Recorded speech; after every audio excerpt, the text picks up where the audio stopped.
Mesdames, Messieurs, bonjour. Mesdames, Messieurs les membres de la MOPA, Mesdames, Messieurs les enseignants, Mesdames, Messieurs les élèves. C'est avec un réel plaisir que je vous accueille aujourd'hui pour une conférence qui, j'en suis convaincu, sera un moment important de votre année de scolarité, cette première au lycée Leroux. Nous avons ce matin l'honneur de recevoir M. Jacques Fausse, dont le parcours témoigne d'une vie entière consacrée à la science, à sa transmission et à son rayonnement. Docteur en chimie, ancien enseignant-chercheur au Conservatoire national des arts et métiers, le CNAM, auteur de travaux et publications qui font référence dans son domaine, M. Fausse est également directeur de la Société des sciences naturelles et mathématiques de Cherbourg et officier de la Légion d'honneur. Institution la Société des sciences naturelles et mathématiques, dont l'histoire plonge ses racines au cœur du XIXe siècle scientifique. Il est par ailleurs membre de l'AMOPA, l'association des membres de l'Ordre des Palmes académiques, qui rassemble celles et ceux qui ont mis leur énergie au service de l'éducation et de la culture. Bref, nous accueillons aujourd'hui non seulement un scientifique accompli, mais un homme profondément engagé dans la vie intellectuelle et institutionnelle de notre région. Le sujet qu'il a choisi de vous présenter est à la hauteur de ce parcours, la famille Curie. Curie, c'est un nom, mais c'est également une dynastie. Pierre et Marie, bien sûr, dont les travaux sur la radioactivité ont bouleversé la physique à la charnière du 19e et 20e siècle et valent à Marie Curie d'être à ce jour la seule et unique femme à avoir reçu 2 prix Nobel. Mais aussi leur fille, Irène, et son mari, Frédéric Joliot-Curie, qui prolongèrent et amplifièrent cet héritage en découvrant la radioactivité artificielle, ouvrant ainsi la voie à la médecine nucléaire et à l'énergie atomique. Pour vous, qui étudiez cette année les sciences ainsi que leur histoire, cette saga familiale n'est pas seulement un récit du passé, elle est au fondement même des notions que vous explorez en classe.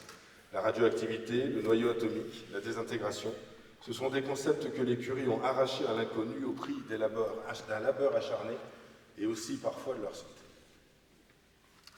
Mais au-delà de la science, c'est aussi une histoire d'engagement, de rigueur, de courage et de transmission entre générations. Une histoire qui vous parle directement en tant que jeunes femmes et jeunes hommes qui construisez votre savoir et votre culture. Et avant de laisser la parole à M. Jacques Fausse, je vais la donner à Mme Aumont, présidente de la MOPA. Merci beaucoup, monsieur le professeur. Merci de nous accueillir dans cette belle salle. Et bonjour à vous tous, les jeunes. Est-ce que parmi vous, quelqu'un connaît la MOPA ou sait ce que ça veut dire? La MOPA, ça veut dire Association des membres dans l'ordre des Palmes académiques. Moi, je n'aurais pas su non plus. C'est une association qui a été créée en 1808 par Napoléon Bonaparte, dans un sens pour récompenser des personnes qui travaillent à l'université. C'est une initiative là, qui revient après l'ordre des... Voilà, j'ai un point. L'ordre des... nationaux. J'arrive pas. La Légion d'honneur. L'ordre de la Légion d'honneur, excusez-moi, j'avais un petit blague là. Donc le président est l'émotion. Christian Rifelec, qui nous fait l'honneur de participer.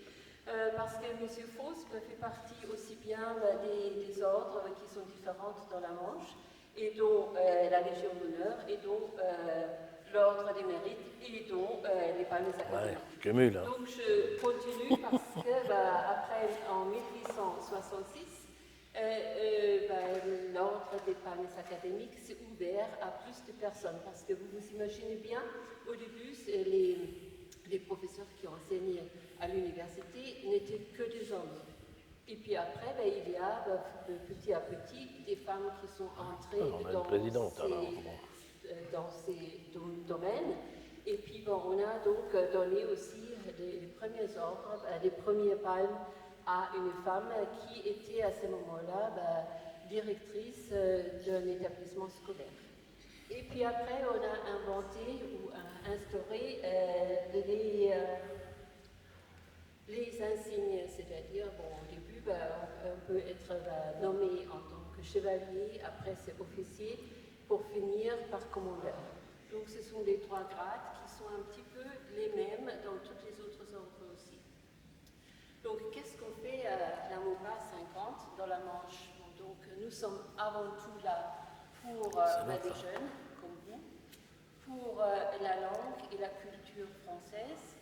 Et puis nous travaillons énormément dans les différents établissements scolaires pour mettre en place des conférences ou bien des activités qui sont pour les jeunes en rapport avec l'actualité qui peut être départementale ou nationale. En tout cas, nous sommes là pour vous, pour vos enseignants, et nous sommes toujours en train de vous donner des possibilités de travailler avec nous, de profiter de ce que nous faisons. Nous travaillons également avec les autres ordres, donc nous avons fait des passes, c'est-à-dire des moments où nous travaillons ensemble, comme aujourd'hui, parce que c'est très important aussi pour nous d'avoir toutes les personnes autour de nous. Et nous sommes là pour vous valoriser, mais pour valoriser aussi l'enseignement dans son capacité. Merci beaucoup. Allez, c'est à moi.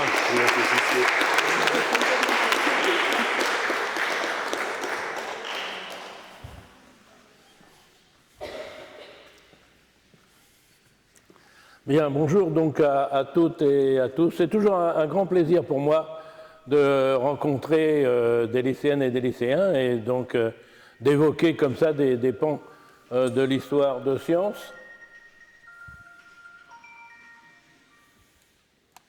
Oui, c'est mieux. Et donc, je vais en profiter aussi pour vous parler un petit peu, au fur et à mesure, vous verrez, de la mission du chercheur, la rigueur, etc. Et c'est un honneur aussi pour moi de plancher devant des présidents, le président de la section des membres de la Légion d'honneur de la Manche, et puis la présidente de la MOPA. Maintenant, vous savez tout sur la MOPA, donc tranquille. Donc, un honneur et aussi un plaisir. Ce sont des amis en plus, donc voilà, ça ne gâte rien. Donc, la famille Curie, la famille aux 5 prix Nobel. Vous avez déjà donc quelques photos ici. Sur la photo de gauche ici, c'est Pierre et Marie Curie. C'était le jour de leur mariage. Vous voyez, la mariée n'était pas en blanc, mais il n'y a pas d'obligation non plus. Elle va bien malheureusement, vous verrez tout à l'heure, se retrouver veuve, donc avec ses 2 enfants, deux filles, dont l'aînée c'est Irène, donc on en a évoqué un petit peu, elle aura aussi, donc sera titulaire d'un prix Nobel, et puis Ève, que certains connaissent, parce qu'elle c'est la première à avoir écrit un livre qui a eu beaucoup de succès, un livre donc sur justement ses parents et en particulier sa mère. Et donc vous retrouvez Irène ici avec son mari Joliot, donc on appelle le couple Joliot-Curie, qui eux aussi vont avoir une carrière donc scientifique très importante et donc avoir chacun un prix Nobel, même si c'est le même prix Nobel. Alors, bon, c'est une histoire que je connais un peu parce que j'ai eu aussi l'honneur, moi, j'ai été le dernier, en fait, à l'université, et avant de devenir professeur titulaire de chaire au Conservatoire des Arts et Métiers, à occuper la chaire qui avait été créée par Marie Curie. J'ai été le 5e et le dernier successeur dans cette chaire, donc dirigeant l'Institut du Radium qu'elle avait créé à l'époque. Et évidemment, ça laisse des traces, et dès que je peux évoquer cette famille, bien sûr, je le fais. Alors, ça veut dire... non, il faut que je clique par ici, voilà. Ça veut dire quoi, cette famille Curie? Vous voyez, c'est la découverte de la radioactivité naturelle. La radioactivité, on ne l'a pas inventée, elle existe depuis le Big Bang, et simplement, il a fallu attendre, effectivement, la toute fin du 19e siècle pour découvrir donc, ce phénomène. Donc ça, c'est Pierre et Marie Curie à partir des premières observations d'Henri Becquerel, qui est ici, mais dont je vais vous reparler tout de suite. Les enfants, donc le couple Joliot-Curie, vont découvrir ce qu'on appelle la radioactivité artificielle. Ça n'est pas vraiment une radioactivité artificielle, c'est une radioactivité naturelle redécouverte par des moyens artificiels. C'est comme ça qu'il faut représenter les choses, et on est là en 1934. La découverte du polonium et du radium, ça c'est Marie Curie. Vous retrouvez le couple Pierre et Marie Curie. Et leur laboratoire, vous voyez que c'est pas terrible, assez sombre, mais c'est tout ce qu'on leur avait donné à l'époque. Il y a 1 an ou 2 d'ailleurs, on a failli détruire ce laboratoire, qui fait pourtant partie du patrimoine scientifique. On ne voyait pas bien les raisons, mais enfin, on est très très nombreux à s'être battus et on est arrivé quand même à le sauver. Ça, c'est leur découverte, mais ils ont aussi apporté, vous allez le voir, une contribution essentielle et définitive à d'autres découvertes qui vont être par exemple celle du proton et du noyau atomique. Là, c'est un Anglais, Rutherford, mais les sources qu'il va utiliser, les sources radioactives qu'il va utiliser pour cela, sont des sources que lui aura donné Marie Curie, en fait. Hein. Donc, sans ces sources-là, il n'aurait rien découvert du tout. On va découvrir peut-être plus tard. Bon, le neutron, vous verrez aussi, là, c'est James Chadwick, que vous voyez ici, c'est le couple Joliot-Curie qui a fait les premières expériences qui ont permis à James Chadwick de découvrir donc, ce neutron. Je pense que là, c'est des notions que vous connaissez. Hein. Bon, vous en êtes, je pense, le noyau atomique, l'atome, le neutron, le proton. Vous en avez sans doute entendu parler. Hein. Bon. Donc, le même, donc Rutherford va découvrir un élément qui est le radon, et 2 Français de l'Institut du radium de Paris, le fameux laboratoire des Curie, vont découvrir 2 éléments de la classification, le francium à la case 87 et l'actinium à la case 89. Donc c'est Marguerite Perret, donc une femme qui va découvrir le francium, et André Debierne, qui lui a succédé dans cette fameuse chaire, a été le premier successeur dans la chaire dont je vous ai parlé tout à l'heure, André Debierne qui va découvrir l'actinium. Deuxième successeur, c'était Irène Joliot-Curie elle-même.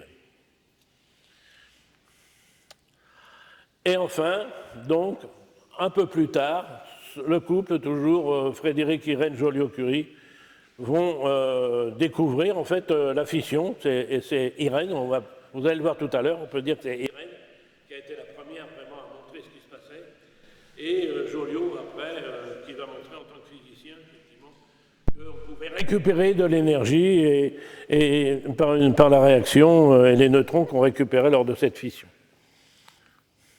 5 prix Nobel donc au total, on va les détailler dans un instant.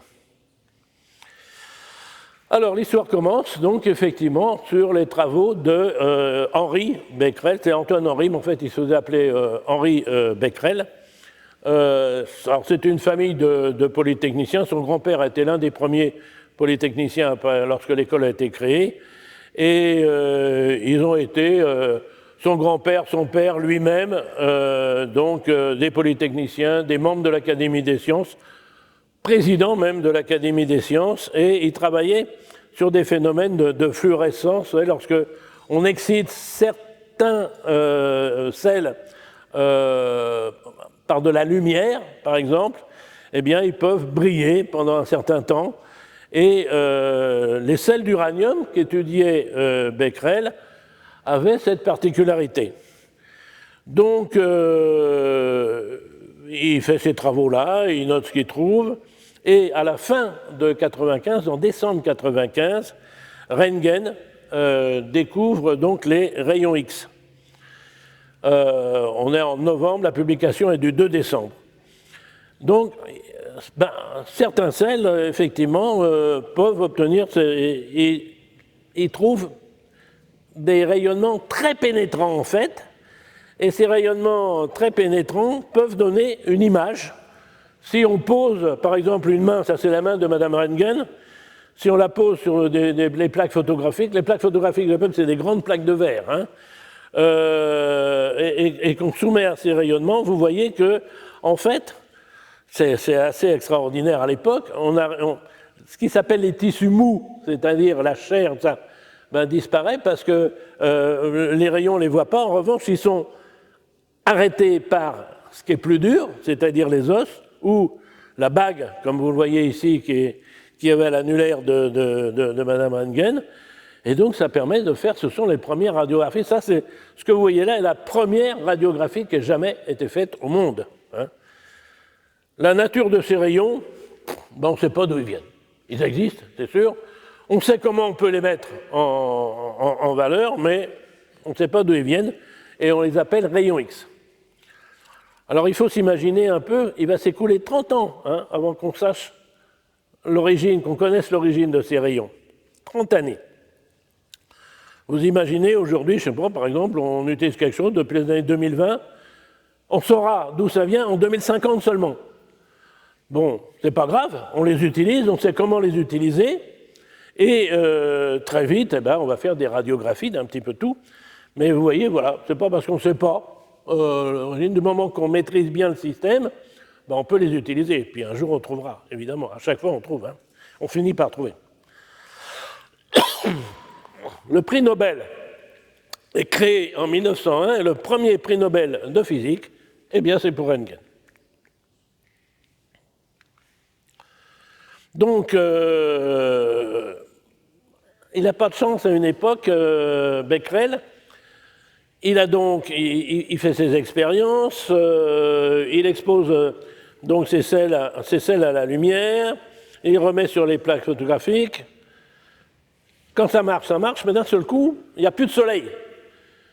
Toute la semaine, il fait gris, il veut absolument faire sa publication. Alors les publications à l'Académie des sciences, c'est tous les lundis après-midi. Donc là, le prochain lundi, c'est le 2 mars. On est donc en 1896. Et puis même le dimanche, vous voyez, il expose ça. Je vous ai mis la photo de son petit bâtiment qui est à l'intérieur du parc du Muséum d'histoire naturelle de Paris. Vous avez son labo ici, et puis là, il est un petit peu plus vieux que sur la première photo, mais ce n'est pas un problème. Ça marche ou pas, là? Oui, voilà. Donc c'est le même. Et donc ici, ça ne marche pas, quoi. Pour lui, ça ne marche pas. Il range ses plaques. Il fait quand même, vous allez voir, une communication à l'Académie. Voilà un petit peu ce qu'a donné la météo à ce moment-là, vous voyez. Il a noté ça sur son cahier, soleil jusqu'à 10 heures, le 27, 4 heures de soleil, gris les 3 jours suivants, et même le dimanche 1er mars, parce que les chercheurs, s'ils veulent publier le lundi, ben même le dimanche, ils travaillent. Bon. Alors, toutes ces découvertes sont publiées à l'Académie des sciences, et on vous a parlé tout à l'heure donc de la Société des sciences de Cherbourg. Nous avons tous les mémoires donc, de l'Académie des sciences depuis Richelieu jusqu'à aujourd'hui. Et dans ces volumes-là, vous avez toute la description en fait de tout ce dont je vais vous raconter tout de suite. Donc on arrive à la séance de 2 mars, si vous voulez publier ça. Voyez, et donc vous avez la publication, ici, je vous le mets plus clair, là, voilà, sur les radiations invisibles émises par les corps phosphorescents, note de M. Henri Becquerel. Alors, c'est vrai encore aujourd'hui, si vous faites une découverte en France, vous savez, dans la recherche, bon, ça veut dire que si vous cherchez quelque chose dans un domaine donné, il y a plusieurs laboratoires dans le monde qui travaillent sur les mêmes sujets. C'est le premier qui trouve qui gagne. Bon. Donc la date de publication est très importante. Or, la façon la plus rapide de déclarer quelque chose, c'est l'Académie des sciences. Elle se réunit tous les lundis après-midi, et donc, soit vous êtes vous-même académicien, ce qui est le cas de Henri Becquerel, soit vous ne l'êtes pas, mais on a tous des académiciens dans notre poche, ce n'est pas un problème. Donc, vous lui donnez ce que vous venez de trouver, vous lui donnez la publication, vous dites, écoutez, est-ce que ça ne vous ennuie pas là, de l'académicien, ou l'académicienne maintenant, parce qu'il y a des académiciennes, ne se mouille pas. Il dit, voilà, monsieur machin me dit qu'il vient de découvrir le fil à couper le beurre, bon, par exemple. Clac, à partir de ce moment-là, si le lendemain, il y a un Japonais qui trouve la même chose, c'est trop tard, parce que c'est déjà enregistré donc, dans les mémoires de l'Académie des sciences de Paris. Donc c'est pour ça que, après, vous pouvez aller publier dans des revues internationales, etc., mais la première chose que l'on fait, nous les Français, c'est de publier à l'Académie des sciences pour prendre date, quoi. Et donc, il publie ça, et on va s'apercevoir donc que du coup, c'est pas tout à fait juste ce qu'il écrit. Les expériences que je rapporterai ont été faites avec les radiations émises par des lamelles cristallines de sulfate double d'uranyle et de potassium, donc il y a de l'uranium, hein, on peut vérifier très simplement que les radiations émises par cette substance, quand elle est exposée au soleil ou à la lumière diffuse du jour, traversent non seulement des feuilles de papier noir, mais encore des métaux. Je crois que je vous ai mis sur... voilà, ici on voit bien, il avait mis une croix de Malte, hein, vous la voyez là? On voit vaguement là, ici, et ça s'était effectivement estompé. Donc, pour lui, il y a besoin, et on reste sur les rayons X, il y a besoin de la lumière du soleil. Manque de chance, vous l'avez vu la semaine d'avant, il n'a pas fait beau. Il pense que ces plaques donc n'ont pas été impressionnées, et il reprend le travail. Il dit, bon, le soleil revient, je crois que je vais vous le montrer. Regardez, voilà, là, il fait beau. Bon, on est au Muséum d'histoire naturelle. Et donc, il reprend. Alors, il dit, bon, mes planches, normalement, mes belles plaques photographiques, elles sont très chères. Ça n'a pas marché l'autre jour, donc je vais les reprendre. Mais c'est quand même un bon chercheur. Et il dit, je vais quand même en condamner une. Je vais bien vérifier qu'il n'y a rien dessus, parce que autrement, ce n'est pas la peine que je travaille. Et c'est là qu'il s'aperçoit qu'en fait, non. Même sans soleil, il y a la même image. La plaque photographique a été impressionnée par autre chose, qui ne sont pas les rayons X de Röntgen, qui sont des nouveaux rayons que personne ne connaît, et qu'il appelle les rayons uraniques. Et on est 3 semaines plus tard, vous le voyez, c'est même la première publication sur les radiations invisibles émises par les sels d'uranium. Alors, vous voyez la différence. Je vais vous mettre après. Alors, voilà ce qu'il écrit. J'insisterai particulièrement sur le fait suivant qui me paraît tout à fait important. Ah, et comment? Et en dehors des phénomènes qu'on pourrait s'attendre d'observer, les mêmes lames cristallines, placées en regard des plaques photographiques dans les mêmes conditions à travers les mêmes écrans, mais maintenues à l'obscurité, produisent les mêmes impressions photographiques. Je pensais aussitôt que l'action avait dû continuer à l'obscurité. Alors, vous voyez la différence entre la publication du 2 mars, où on parle de corps phosphorescents, et celle du 23 mars, où là, on dit, émise par les sels d'uranium. Voilà, c'est un nouveau type de rayonnement. Pour lui, ça ne concerne que l'uranium, c'est pour ça qu'il les appelle les rayons uraniques, sans trop comprendre ce qui s'y passe. Donc, historiquement, pour l'instant, ce phénomène concerne l'uranium. Alors, vous allez dire, oh là, tout de suite, ça fait les grands titres des journaux, etc., c'est extraordinaire. Non, tout le monde s'en fout complètement parce que personne ne connaît l'uranium en réalité, à part, vous voyez, ces sels ont de très très jolies couleurs. Et puis l'uranium, hein, si vous avez la classification périodique en tête, ce que j'espère, c'est l'élément qui est tout au bout, le dernier, là, le 92. Hein, donc, personne ne connaît ça. Donc, le soufflet retombe, en fait. Ah ben là, voilà la classification telle qu'elle était à l'époque. En bleu, c'est tout ce qui est radioactif, mais vous voyez, il y avait même encore des cases noires, comme le hafnium ou le rhénium, par exemple, aux cases 72 et 75, qui n'avaient pas encore été découverts, ou même le lutécium, ici, à la case 71. Et puis, évidemment, tout ce qui est radioactif, pour l'instant, on ne connaît pas, puisqu'on n'en est pas encore là dans l'histoire que je suis en train de vous raconter. Hein. Donc, Marie et Pierre Curie reprennent ces travaux. Pourquoi? Alors, quelques mots sur donc, ce couple. Donc, Pierre Curie, vous voyez, en fait, il a été instruit par ses parents. Ses parents étaient médecins dans la région parisienne, à Sceaux. Et ils ne le mettent pas à l'école, ils lui font l'école. Il passe le bac à 16 ans, il est licencié à 18 ans, c'est pas mal. Enfin, c'est une personnalité qui sort de l'ordinaire. Et il est nommé, vous voyez, préparateur au laboratoire de physique à la Faculté des sciences de Paris à partir de 80. Et avec son frère Jacques, il découvre l'effet piézoélectrique. Et donc, en 95, qui est une grande année pour lui, vous voyez, il soutient sa thèse de doctorat sur ce sujet. Ça reste encore aujourd'hui ce qu'on appelle la loi de Curie et le point de Curie. Et il devient professeur d'électricité et de magnétisme à ce qu'on appelait à l'époque l'école municipale de physique et chimie industrielle de Paris, qui est devenue l'école nationale aujourd'hui. Et le 26 juillet, en fait, ouais, c'est vraiment une grande année pour lui, il épouse Marie Sklodowska. Qui est Marie Sklodowska? Donc, c'est une jeune Polonaise. Attention, À l'époque, il n'y a pas de Pologne. Hein. Varsovie, elle est née à Varsovie, mais c'est l'Empire russe. Et dans l'Empire russe, les filles, elles peuvent faire des études secondaires, mais ça s'arrête là. Donc, elles ont un beau diplôme. Alors, elle, évidemment, elle a la médaille d'or, ça ne va pas vous étonner, mais elle ne peut plus faire d'études. Bon. Or, à Paris, en France, on peut faire des études. Sa sœur est installée à Paris, et elle lui dit, écoute, de mon côté, je vais faire des économies, de ton côté, tu fais des économies, et quand on en a assez, eh bien, tu viens, je t'accueille chez moi, et tu pourras faire des études. Donc, pendant quelques années, elle est gouvernante, c'est comme ça qu'elle gagne sa vie, et enfin, en 91, vous voyez, elle peut venir en France, elle s'inscrit le 3 novembre à la Faculté des Sciences. Bon, elle est reçue première en licence de physique, c'est en 93, ça ne va pas vous étonner non plus. Deuxième à celle de mathématiques l'année suivante. Voilà le beau diplôme, pas très lisible, mais ce qui est curieux, c'est qu'on met Mademoiselle Sklodowski, alors que normalement, pour les femmes, c'est Sklodowska, hein, comme on dit. Bon, là, voilà, il ne devait pas le savoir encore. Bien.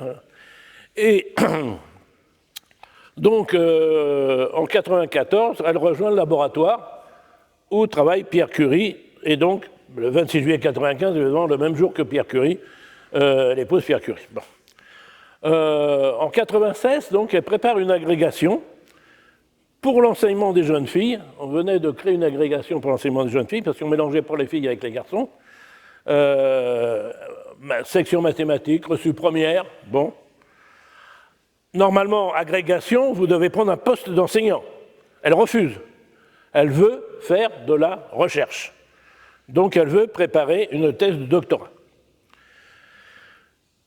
Ils partent en voyage de noces à bicyclette, le couple Curie, et puis ils réfléchissent. Or, je vous ai parlé de Henri Becquerel tout à l'heure, et de l'école donc, municipale physique et chimie de Paris, et ils étaient tous les deux des anciens élèves de cette école-là. Donc, ils se connaissent depuis longtemps.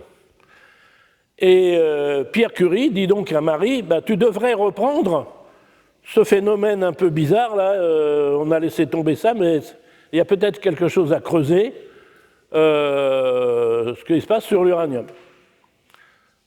Alors, très important, Pierre Curie et Henri Becquerel sont des physiciens. Ils raisonnent comme des physiciens. Ça ne veut pas dire que ce ne sont pas des bons chercheurs. Becquerel a changé de celle d'uranium pour être sûr que c'était bien l'uranium et pas autre chose, etc. Mais ça ne va pas plus loin. Marie Curie est une chimiste. Or, que fait un ou une chimiste pour étudier le phénomène? C'est-à-dire, au lieu de l'étudier sur des sels d'uranium, je vais purifier l'uranium, je vais isoler l'uranium, et ce phénomène que Becquerel a vu un petit peu, du coup, je vais le voir beaucoup plus. Eh bien, elle le voit beaucoup moins. Et c'est là que vous faites une découverte essentielle. Qu'est-ce qui se passe? Ce n'est pas logique. Donc, vous le voyez, on a déjà vu cette photo tout à l'heure, elle reprend les travaux. Pierre Curie, qui est au milieu, là, lui fabrique un appareil pour mesurer l'émission de rayonnement, qui se traduit en picoampères, hein, en signal électrique. Et vous voyez, elle regarde la réglette à laquelle elle regarde, c'est-à-dire plus le spot se déplace et plus il y a de rayonnement. Hein, ce qu'elle va appeler plus tard radioactivité. Mais le mot n'est pas connu encore à l'époque. Et donc, la première publication qu'elle fait là-dessus, on est le 12 avril 1998. Rayons émis par les composés de l'uranium. Elle voit aussi que c'est le thorium. Uranium, élément 92, thorium, élément 90. Alors, elle n'est pas, elle ne sera même jamais académicienne, on en reparlera tout à l'heure. Donc, il faut un académicien, c'est M. Liebman qui va présenter à l'Académie les travaux qu'elle présente là. Et tout tient dans ces tableaux, que vous voyez là, que je vous remets ici. Uranium, donc uranium métal, oxyde de thorium, vous voyez, on trouve un signal. On passe le potassium, je vous en reparlerai tout à l'heure. Pêche blinde, la pêche blinde, c'est des minerais d'uranium. Et puis chalcolite, c'est effectivement aussi donc un composé d'uranium que l'on peut synthétiser assez facilement. Vous voyez la formule, elle n'est pas très difficile. Qu'est-ce qu'elle écrit un peu plus loin? Ben, on l'a bien vu tout à l'heure, vous voyez, l'uranium métal 24, pechblende 83 et 67. Donc deux minéraux d'uranium, la pechblende et la chalcolite, sont beaucoup plus actifs que l'uranium lui-même. Ah, ben je ne m'attendais pas à ça, et elle peut écrire. Ce fait est très remarquable et porte à croire que les minéraux peuvent contenir un élément qui est beaucoup plus actif que l'uranium lui-même. Ça semble être la logique. Donc effectivement, on compare le 24 avec le 80. Elle écrit juste après, cette fameuse chalcolite que vous voyez en bas ici, je vais en fabriquer une à partir d'uranium, et puis je vais regarder. Alors on voit d'ailleurs déjà les résultats. La chalcolite artificielle, on le voit bien évidemment, elle a mis de l'uranium, elle a fabriqué avec, à 24. Or celle qui a des centaines de millions d'années d'âge, elle fait, vous le voyez, 52. Il y a un truc. Et bien maintenant, il faut trouver le truc. On en arrive donc à une autre publication, qui est la découverte d'un élément, l'élément 84, sur une nouvelle substance radioactive contenue dans la pechblende. Alors note c'est écrit comme ça, Monsieur P. Curie, Madame S. Curie, présenté par M. Becquerel, lui il n'a pas droit au H de son prénom, mais bon, peu importe. Donc là, on est le 18 juillet 1898. Qu'est-ce qui s'est passé? En fait, elle a repris les minerais, elle les a dissous dans de l'acide nitrique, dans des espèces de grands creusets, acide nitrique fumant, qu'elle a tourné, elle a isolé par la chimie l'élément, et elle a concentré en fait la radioactivité de ce nouvel élément jusqu'à ce qu'elle puisse l'identifier comme occupant la case 84 dans la classification. Nous croyons donc que la substance que nous avons retirée de la pechblende contient un métal non encore signalé, voisin du bismuth, le bismuth est à la case 83, et de ses propriétés analytiques. Si l'existence de ce nouveau métal se confirme, nous proposons de l'appeler polonium, du nom du pays d'origine de l'un de nous. On sait bien de qui, bien sûr. Donc voilà le polonium. Quelques mois plus tard, c'est la séance du 26 décembre. Donc vous voyez que même le 26 décembre, qui est un lundi, l'Académie se réunit. Il n'y a pas de trêve du confiseur comme aujourd'hui. Donc là, c'est le radium, case 88, sur une nouvelle substance, donc contenue dans la pechblende. Monsieur P. Curie, alors c'est plus S. Curie comme si le S était son prénom, mais c'est P. Curie, bon, c'est déjà mieux. Monsieur Bémont, le technicien qui travaillait avec eux, présenté toujours par M. Becquerel. Et les diverses raisons que nous avons énumérées nous portent à croire que la nouvelle substance radioactive renferme un élément nouveau auquel nous proposons de donner le nom de radium. C'est la découverte du radium. Alors, je reviens sur ce tableau. Je vous parlais du chercheur tout à l'heure. La démarche du chercheur. Vous avez vu dans le tableau tout à l'heure, je le remets ici, il y a une ligne, fluoxytantalate de potassium. Là-dedans, il y a du fluor, il y a de l'oxygène, il y a du tantal, il y a du potassium. Il n'y a pas d'uranium, il n'y a pas de thorium. Elle a un signal, faible, 2, mais elle a un signal. Je peux vous dire que cette expérience, elle l'a faite, refaite. À chaque fois, elle avait un signal. Elle ne comprend pas le signal. Ce n'est pas possible qu'il y ait un signal. Mais la vérité scientifique, comme je l'ai écrit ici, ce n'est pas votre interprétation, c'est l'expérience. Ce n'est pas parce que vous ne savez pas expliquer un phénomène que le phénomène n'existe pas. Elle n'en parle pas dans la publication. Elle n'écrit rien. Parce qu'elle dit, si j'écris quelque chose, je vais écrire une bêtise. Donc ce n'est pas la peine. En revanche, je le mets dans mon tableau parce que ça, c'est la vérité scientifique. Et je ne peux pas m'affranchir de ne pas écrire une vérité scientifique. Mais je préfère pas en parler parce que je dirais une bêtise. Effectivement, probablement, elle aurait dit une bêtise. Donc, vous voyez que l'histoire s'avance. Maintenant, on s'aperçoit que ce n'est pas du tout un phénomène lié à l'uranium, mais ça va toucher, en fait, les descendants de l'uranium et du thorium jusqu'à ce qu'on arrive au plomb et au bismuth. Il y a 7 éléments donc, qui sont concernés.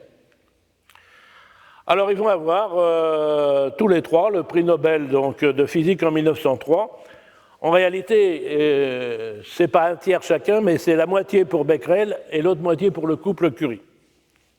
Mais bon, le prix Nobel quand même. Hein. Alors bon, 19 avril 1906, Pierre Curie se fait écraser, vous voyez, par ce qu'ils appelaient déjà un camion à l'époque, c'est une voiture à cheval. Bon, il devait être toujours dans ses pensées de scientifique, il n'a pas vu le camion, appelons-le comme ça, comme il l'appelle, arriver.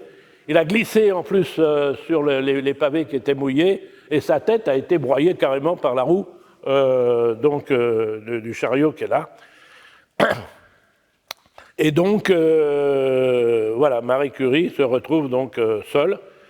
Alors, elle va reprendre le cours de Pierre Curie. Elle n'était pas enseignante jusque-là.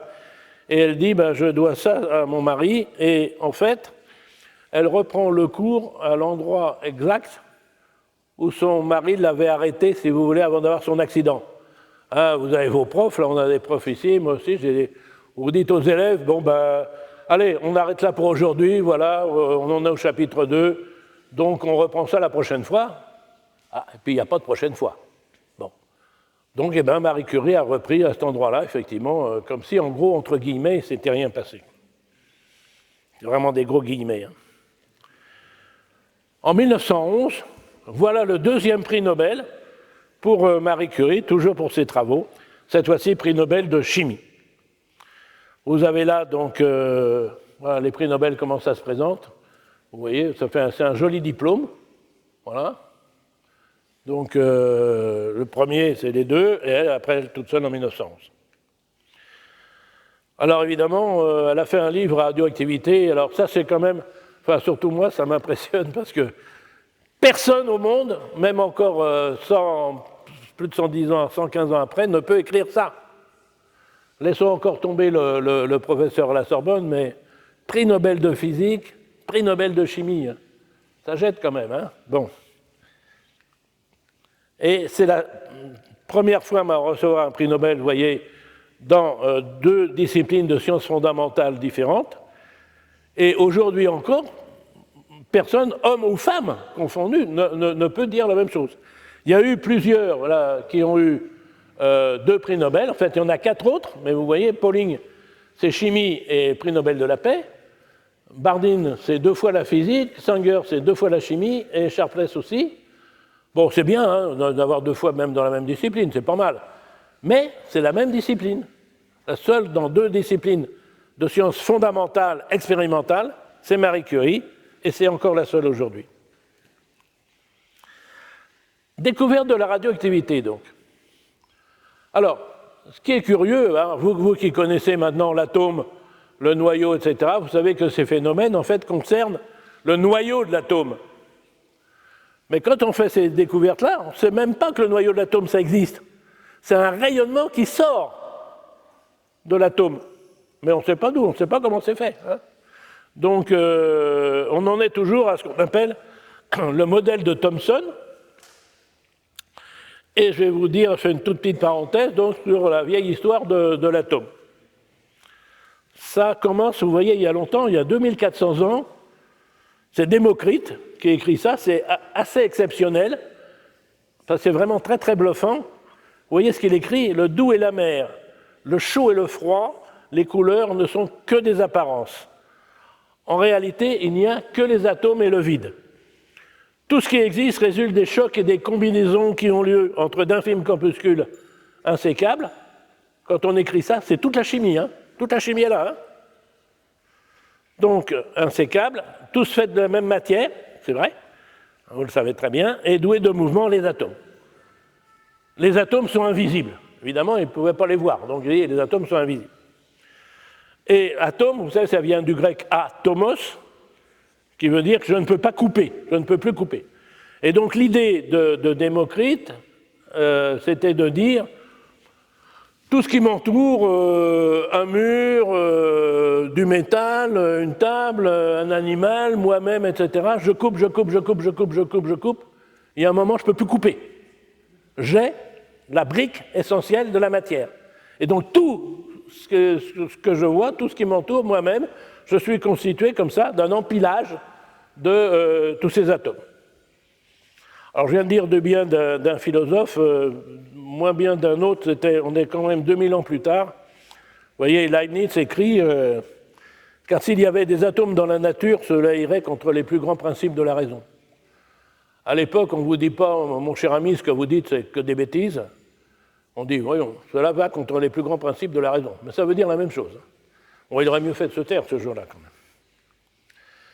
Modèle de Thomson, dont je vous parlais il y a un instant, 1895. Voilà, on imaginait, alors là, ça y est, maintenant on y croyait à l'atome. Il y avait eu Avogadro, hein, vous connaissez aussi, hein. Avogadro, vous en avez entendu parler. Bon, le nombre d'Avogadro, 602-1823. Hein. Voilà, on connaît l'atome, ok, mais pour l'instant, modèle de Thomson, Joseph John Thomson, c'est comme une boule de billard. Je veux dire qu'une boule de billard, donc, qui ne peuvent pas se pénétrer. Ah oui, mais 2 ans après, le même Thomson découvre l'électron, et l'électron, il sort de l'atome. Alors si l'électron, il sort de l'atome, c'est qu'il se passe des choses quand même dedans. Alors le modèle change, c'est ce qu'il appelle le plum pudding model. C'est-à-dire qu'il y a forcément des charges électriques là-dedans. Les négatives, c'est les électrons qui peuvent s'échapper, on ne sait pas encore comment, mais ils peuvent s'échapper. Et puis, donc, des particules positives, forcément, puisque globalement, électriquement, l'atome est neutre. Mais ça ne va pas plus loin. Et c'est Marie Curie, vous voyez, qui va donner à Ernest Rutherford une source de rayonnement, ce qu'elle appelait les rayonnements alpha, pour bombarder la matière et pouvoir rentrer, en fait, à l'intérieur de ces boules de billard. Un mot sur Rutherford, je ne crois pas que j'ai mis... Non, c'est ça. Alors, Rutherford, en fait, c'était un gamin qui vivait tout au fond de la Nouvelle-Zélande. Hein, on est vraiment de l'autre côté de la Terre, complètement. Hein, une petite île du Sud. Et brillant, évidemment. Bon, on va voir la suite aussi. Hein. Donc, et il obtient, le premier, d'ailleurs, à obtenir une bourse de la part de la reine Victoria pour récompenser des élèves qui sont dans les colonies, comme vous êtes dans l'Empire britannique, pour venir continuer leurs études en Angleterre. Oxford, Cambridge. Là, ça sera Cambridge. Et il faut vous imaginer, il a 17-18 ans, le voyage, c'est 3 mois de bateau, avec un bateau sur 2 qui coule. Hein. Bon. Il va quitter sa famille, il ne sait pas quand est-ce qu'il la reverra, mais en tout cas pas avant des années, et il part.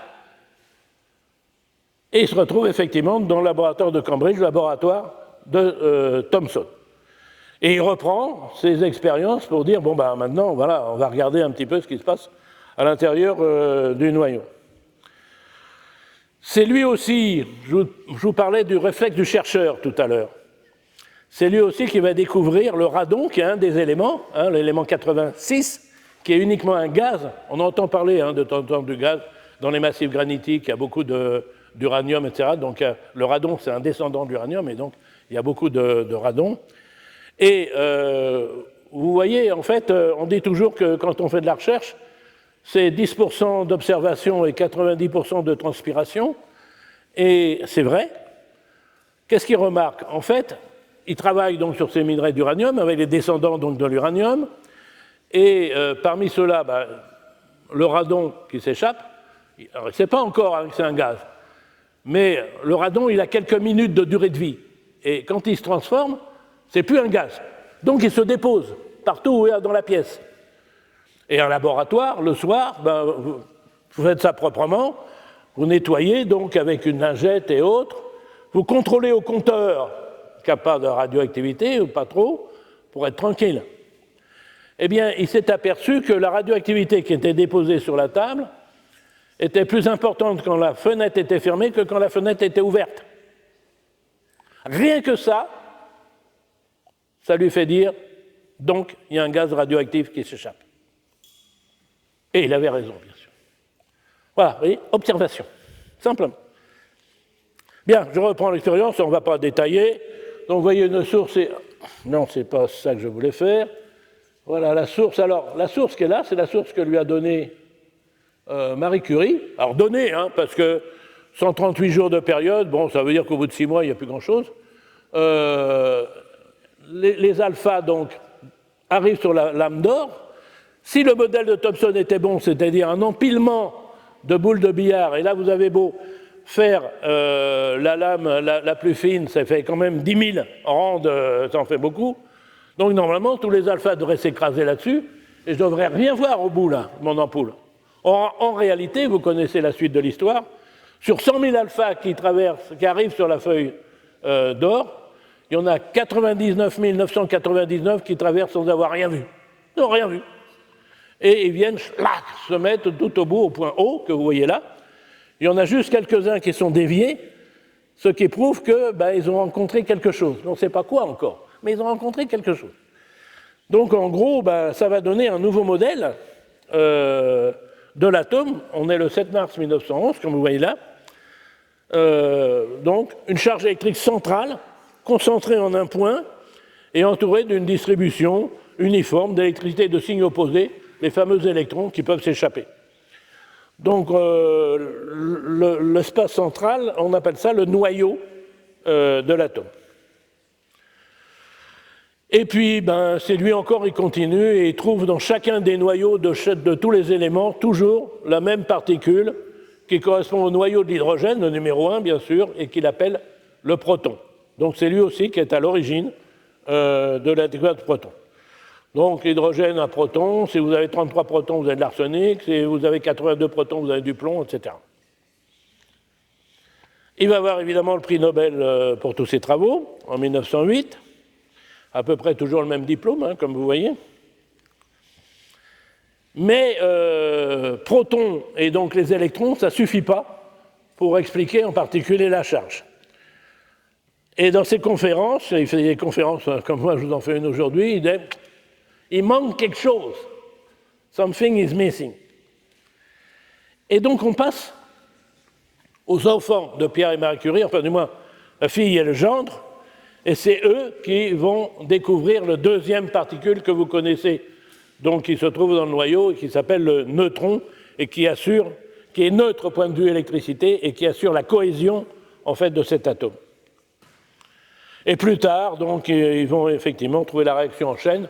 Donc c'est la fin de l'histoire que je vais vous raconter maintenant. Alors Irène, donc la fille de Pierre et Marie Curie, docteur et sciences en 25, assistante donc de sa mère à l'Institut du Radium. C'est là qu'elle rencontre d'ailleurs Frédéric Joliot, qu'elle va épouser. Elle est maître de conférence au Collège de France en 37, professeure sans chaire à Paris, directrice de l'Institut du Radium en 46. Et voilà, elle occupera la chaire de physique générale et radioactivité, dont sa mère avait été la première titulaire. Elle a même été sous-secrétaire d'État, elle a fait un petit peu de politique sous le Front populaire. La voilà avec sa mère ici, au travail dans l'Institut du Radium. Elle a aussi participé, parce que pendant la guerre 14-18, en fait, Marie Curie avait été très, très impressionnée par tous les blessés, par des éclats d'obus. C'est la seule qui a entendu parler, vous voyez, des rayons X de Röntgen. Et elle se dit, vous avez vu la photo tout à l'heure, où vous voyez les os à travers... Bon, elle se dit, si je fais la même photo et qu'il y a des éclats d'obus, je vais voir les éclats d'obus. Et je peux tout de suite trouver à quel endroit dans le corps humain il se trouve. C'est pas parce qu'il est rentré là qu'il va rester là. Si ça se trouve, il est allé jusqu'à l'autre bout. C'est pas la peine de rentrer ici pour chercher et tout faire fouiller, s'il suffisait de faire une petite incision de l'autre côté. Donc, elle fait ça, et puis elle s'aperçoit que quand on ramenait, en fait, tous ces pauvres soldats à Paris pour faire la radiographie, beaucoup, en fait, mouraient en route. Elle s'est dit, c'est pas ça qu'il faut que je fasse, il faut que j'aille sur le champ de bataille. Alors on dit, attendez, quand même, vous avez 2 prix Nobel, tout ça. Elle dit, je m'en fous, oui, je sais ce que je risque, mais c'est là-bas qu'il faut que j'aille. Et donc, comment faire? Elle voit avec la Croix-Rouge, elle fait équiper ces petites voitures que vous avez là, que les poilus, c'est comme ça qu'on appelait ces soldats de la Grande Guerre, on appelait les petites Curies. Elle fait équiper des voitures avec... Alors, c'était des appareils immenses à l'époque, des grandes routes vertes, fragiles en plus. Et elle forme des radiologues, y compris des radiologues américains. Vous allez voir la photo dans un instant. elle les forme pour aller effectivement pouvoir faire ces expériences. Et l'histoire dit qu'elle a sauvé des centaines de milliers de soldats d'une mort probable. Donc voilà, elle va sur les champs de bataille. Vous avez les deux mères et filles là, en tenue d'infirmière. Vous retrouvez les deux mères et filles. Ça, ce sont donc des médecins américains qui vont être formés en radiologie par les deux femmes Curie, là, la mère et la fille. Donc tout au long de la guerre. Donc ça, c'était la parenthèse guerre. Alors un mot sur Frédéric Joliot, bon, ingénieur toujours de la même école, hein, municipale de physique et chimie industrielle de Paris, docteur et sciences, professeur chimie nucléaire au Collège de France et directeur du laboratoire de synthèse atomique. Et alors ce qui s'appelait l'ACNRS à l'époque, hein, c'était la Caisse nationale de recherche scientifique. À la fondation du CEA, en fait, c'est le premier haut commissaire qui a été nommé par le général de Gaulle, était membre de l'Académie des sciences en 1943. Voilà le couple donc, dans le laboratoire. Et donc, ils font un certain nombre de publications et ils découvrent un nouveau rayonnement. Vous voyez que j'ai marqué rouge ici, mais là aussi, ils se trompent. C'est un rayonnement qui est insensible au champ magnétique, c'est-à-dire, à l'époque, une particule ne pouvait être que positive ou négative. Elle ne pouvait pas être neutre sur un plan d'électricité. Cela allait contre les plus grands principes de la raison, comme l'aurait dit Leibniz. Bon. Donc ils n'imaginent pas que ça puisse être une particule. Ça peut être qu'un rayonnement électromagnétique, et on en connaissait, qu'on appelait d'ailleurs gamma, hein, après alpha et bêta, il y avait gamma, qui avait été découvert par un Français, d'ailleurs en 1900. Donc ils font cette publication, la publication à l'Académie des sciences, mais par après donc dans le monde entier. Ça arrive dans le laboratoire de Rutherford et il réunit tous ces chercheurs tous les jours à 11h. Il leur sort la publication des Joliot-Curie et il leur dit « Bon, l'interprétation, elle n'est pas bonne. Ça ne peut pas être un rayonnement gamma. » Mais, vous voyez ce qu'il dit, « Je connais les Joliot-Curie, ce sont des excellents expérimentateurs, donc leurs résultats sont bons, simplement, ils sont mal interprétés. Alors, vous arrêtez tout ce que vous êtes en train de faire comme expérience, vous vous mettez sur la manip des Joliot, et je veux la bonne réponse d'ici 3 jours. » Et il l'a eu. James Chadwick, donc, qui était dans le laboratoire, on est en 1932, là, donc à ce moment-là, prend comme hypothèse que c'est une vraie particule, une particule que je peux peser, et à partir de là, tous les résultats, toutes les expériences qu'il y a, trouve effectivement une justification. Donc c'est la deuxième particule, hein, on vous a parlé des protons et des neutrons, voilà, je vous ai raconté aujourd'hui l'histoire de ces découvertes un peu, voilà, donc cette fois-ci c'est bon, vous avez, voilà, les trois composants de l'atome sont là, l'électron donc découvert par Thomson en 1997, le proton par Rutherford et le neutron par Chadwick. Mais les deux derniers, on n'a que des Anglais là, mais les deux derniers quand même ont été découverts, vous le voyez, par rapport à la contribution quand même des Français au départ. C'est la recherche, hein. Alors, je reviens un instant sur l'atome quand même. J'espère que je ne vais pas vous donner le tournis, mais c'est le monde dans lequel on vit, ça. Quand on disait tout à l'heure que les atomes étaient très très petits, vous voyez, si vous prenez la tête d'épingle qui est là, vous voyez dedans, il y a 60 milliards d'atomes. Alors ça ne veut rien dire.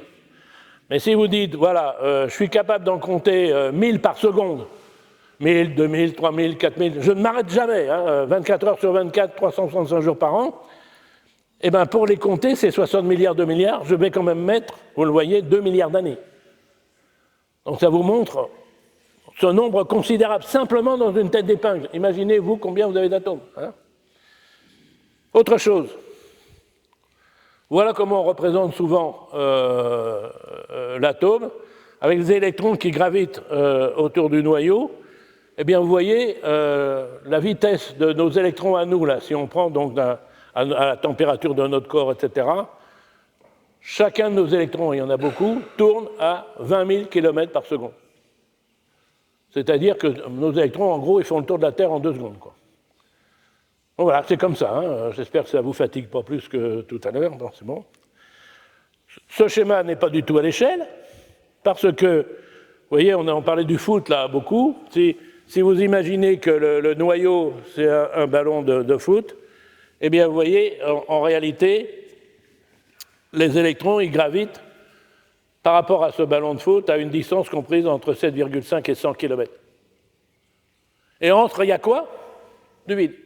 Rien. La masse de l'atome est pratiquement concentrée dans son noyau, ce qui fait que si vous mettez ça dans 1 cm3 de noyau, ce cm3 de noyau, en fait, il pèserait 300 millions de tonnes. Ça veut dire quoi? Ça veut dire que si vous prenez un bloc d'aluminium qui pèse 300 millions de tonnes, base carrée de 1 km sur 1 km, 100 mètres de haut, eh bien, si on pouvait rassembler tous les noyaux des atomes d'aluminium qu'il y a dans ce bloc d'aluminium, c'est pas vulgaire, hein, 1 km sur 1 km, 100 mètres de haut, ça se voit, hein, bon. Eh bien, tous les noyaux, si on arrivait à les rassembler, occuperaient un volume de 1 cm3. Le reste, c'est du vide.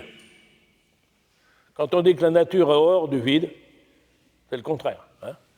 Alors simplement, vous avez bien compris, chaque noyau a ces électrons comme ça qui tournent autour, à 20 000 km/s, c'est-à-dire protège en fait son environnement. Hein. Donc c'est pour ça qu'on avait au début l'impression d'une boule de billard, impénétrable. Il n'y a que des particules qui vont à la même vitesse. Hein. C'est comme les pales du ventilateur, en gros. Hein. On ne met pas le doigt dedans.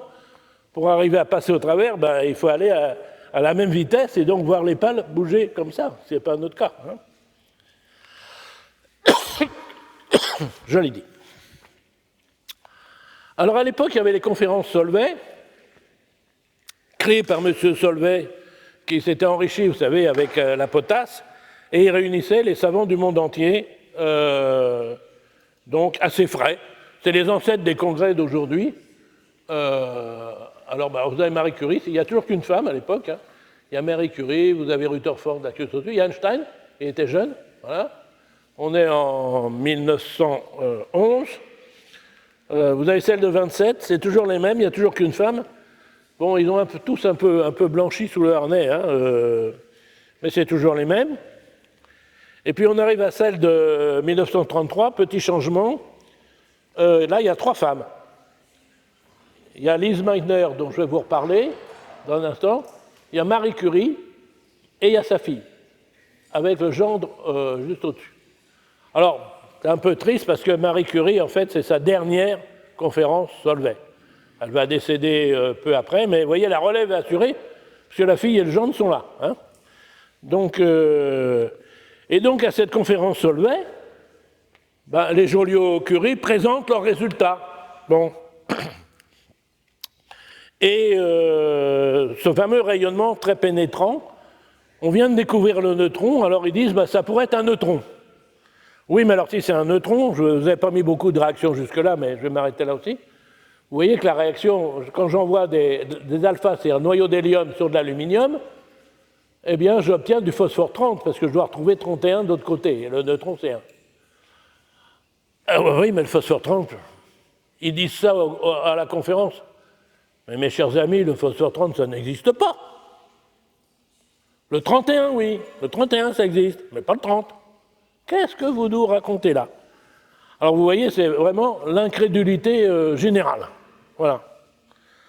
Alors, ils disent, ouais, enfin vous avez peut-être raison, mais nous quand même, on pense que c'est ça. Bon, alors on y retourne. Coup de chance, en même temps, on découvre une autre particule qui est l'électron positif. Vous avez peut-être entendu parler de ça, le positron. C'est la même chose que l'électron négatif, mais au lieu d'être négatif, il est positif. Et donc, ils disent, peut-être qu'effectivement, en même temps que le neutron, je vais avoir un positron créé, ça fait comme si j'avais un proton, et je retombe sur le 31. Tout va bien, je retombe sur le 31. Bon. On est le 11 janvier 1934, 15 heures. Joliot est rentré à Paris, il a l'Institut du radium, il a repris ses expériences, Il a maintenant un détecteur de positons pour voir s'il y a bien des positons qui sont créés. Il doit sortir le soir. Bon, il dit ça va, j'ai tout noté là. Je vais arrêter. Donc il augmente la pression pour que les alphas n'arrivent plus sur l'aluminium. L'expérience est finie. Mais le compteur continue à crépiter. Ben, c'est idiot, la réaction est finie. Je comprends qu'il y ait des positons qui arrivent sur le compteur alors que je suis en train de travailler, mais là, ça continue. Joliot avait une expression, alors que j'ai enseigné aussi à tous mes élèves, comme je vous le dis à vous aujourd'hui, bien que vous ne soyez pas mes élèves. Joliot avait cette expression, quand on fait de la recherche, il faut laisser la porte ouverte. C'est-à-dire, ce n'est pas parce que je cherche quelque chose que je dois m'affranchir de trouver quelque chose que je ne cherche pas. Il avait arrêté l'expérience, mais il n'avait pas arrêté le compteur. Il avait laissé la porte ouverte. Et le compteur continue à crépiter. Et en plus, ça fait une décroissance comme les fameuses décroissances radioactives qu'on connaissait bien. Alors ben évidemment, il n'y comprend rien. Il dit, c'est pas possible, quoi. Bon, ou alors c'est mon compteur, là, voilà, je ne sais pas ce qui lui arrive et tout. Alors comme il devait sortir, il a une soirée le soir avec son épouse Irène, il ne pouvait pas reprendre ça, et il y avait un jeune chercheur allemand, Gentner, qui était dans le laboratoire, et ils disent à Gentner, écoute, nous, il faut qu'on s'en arrive, mais tu regardes, tu vérifies le compteur, tu regardes si le compteur marche bien. Parce que si le compteur marche bien, c'est le prix Nobel. Et ils reviennent le lendemain, ils trouvent un mot de Gentner qui dit « le compteur fonctionne parfaitement ». On est donc le 12 janvier, puisque la veille c'était le 11, on est bien d'accord, et les Joliot-Curie donc viennent de faire 2 découvertes majeures. La première, vous voyez, c'est qu'on peut provoquer artificiellement de la radioactivité, c'est pour ça qu'on parle de radioactivité artificielle, dans des éléments stables. Et la deuxième chose, ils ont découvert un nouveau type de radioactivité, émission de positons à côté de l'émission d'électrons, qu'on appelait bêta jusque-là et qu'on va à partir de l'appeler bêta moins, parce que l'autre on va l'appeler bêta plus.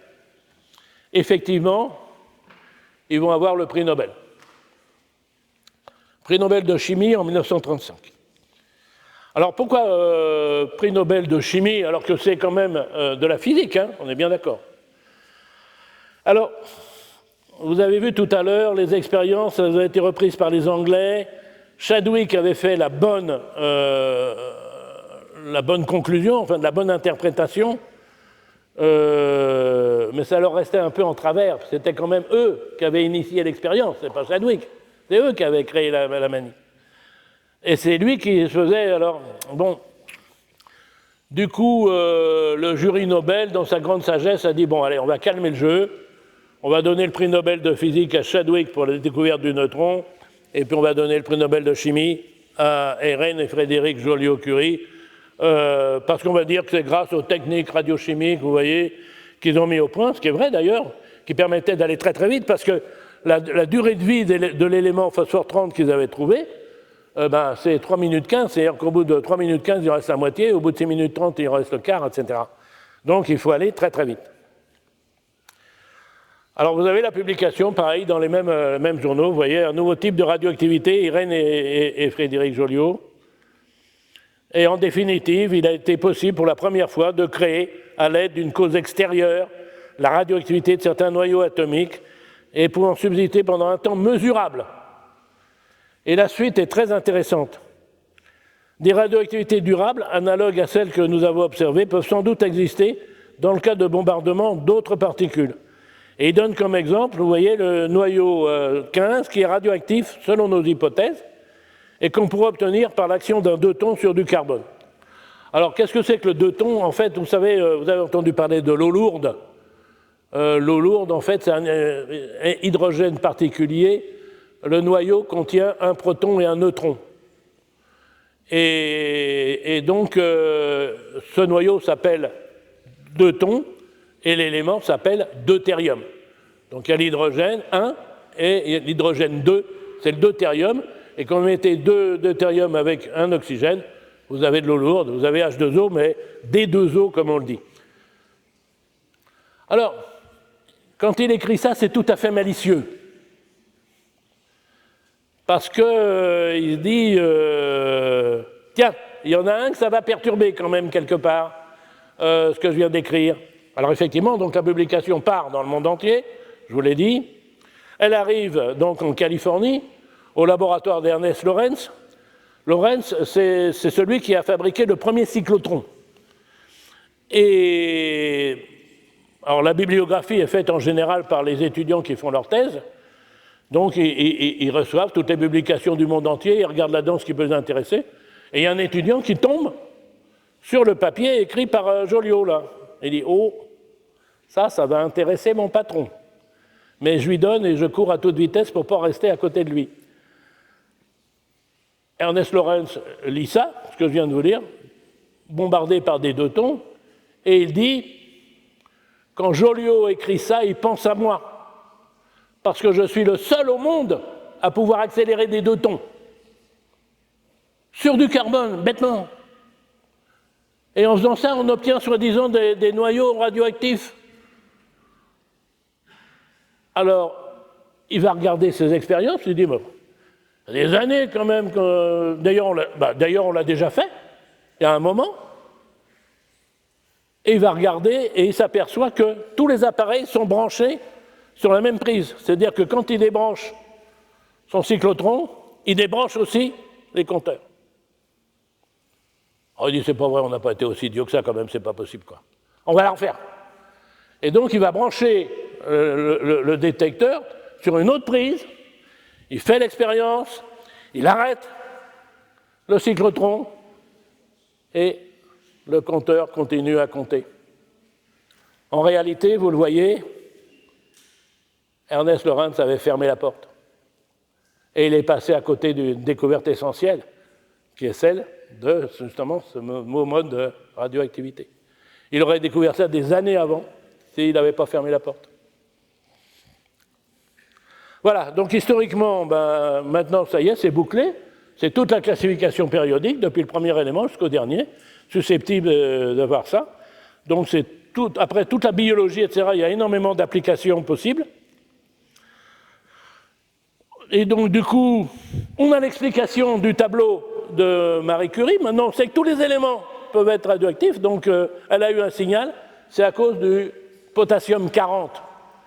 Qui existe effectivement dans la nature. Il est radioactif, mais il a une durée de vie tellement longue, en milliards d'années, qu'on le trouve effectivement dans la nature. Et c'est ça qu'elle avait mesuré. Dernière petite chose, et j'en aurai à peu près terminé, on passera aux questions après, je pense que vous aurez des questions. La découverte de la fission.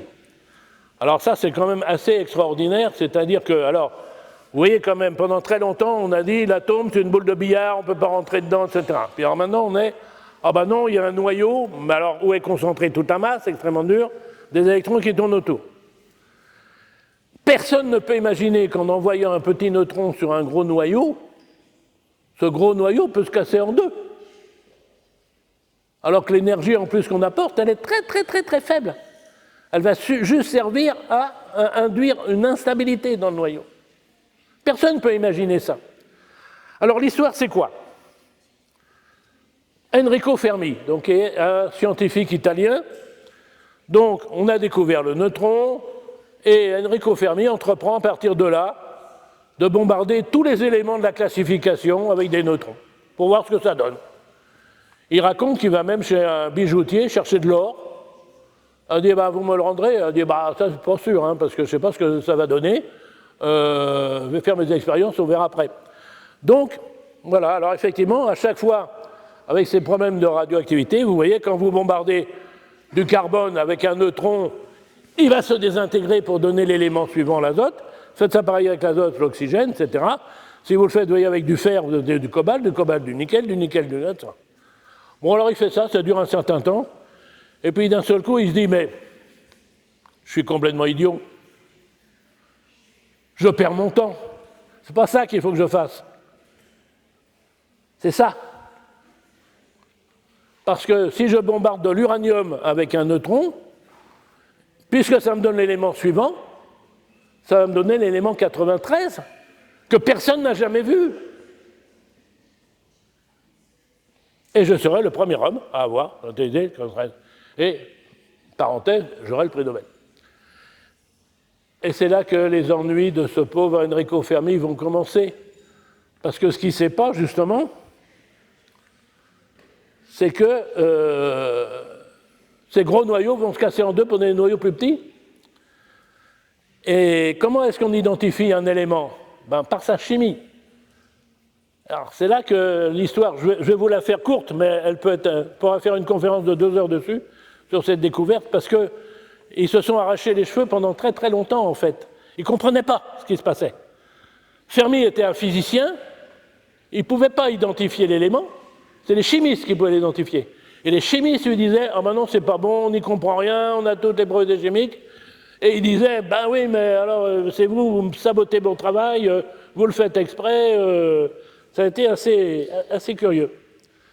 Personne, que vous êtes tout à l'heure, ne pouvait imaginer que le noyau, jusqu'à plusieurs centaines, je vous ai mis derrière toujours la classification, vous voyez que ça donne la fission de l'uranium, produit en fait 43 éléments différents, et en termes d'isotopie, pratiquement 300 radionucléides différents.